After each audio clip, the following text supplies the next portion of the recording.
City कोतवालीच्या हद्दीत वसंत talkies जवळील आरोपींच्या गोडाऊनवर छापा टाकण्यात आला आहे, जिथे गुन्हे शाखेने बनावट दारू विक्री करणाऱ्या एका मोठ्या रॅकेटचा पर्दाफाश केला आहे। अमरावती शहरात बनावट दारू विक्रीचा कट उधळून लावण्यात गुन्हे शाखा युनिट 2 ला मोठे यश मिळाले आहे। मध्य प्रदेशातून हलक्या प्रतीची गोवा कंपनीची व्हिस्की आणून ती रॉयल स्टॅग व्हिस्कीच्या रिकाम्या बॉटल्यांमध्ये भरून अमरावतीत विकण्याचा प्रयत्न करणाऱ्या 2 आरोपींना पोलिसांनी ताब्यात घेतले आहे।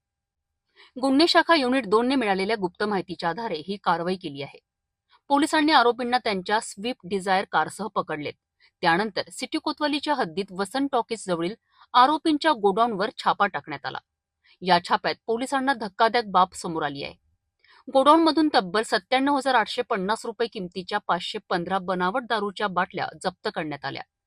याशिवाय रॉयल स्टॅग कंपनीचे 513 बनावट सील आणि 74 रिकाम्या बाटल्याही सापडल्यात। अमरावतीत बनावट दारूचा मोठा साठा जप्त करत पोलिसांनी मोठी कारवाई केली आहे। या कारवाईमुळे बनावट दारू विक्रेत्यांचे धाबे दणाणले आहेत। पुढील तपास गुन्हे शाखा करीत आहेत।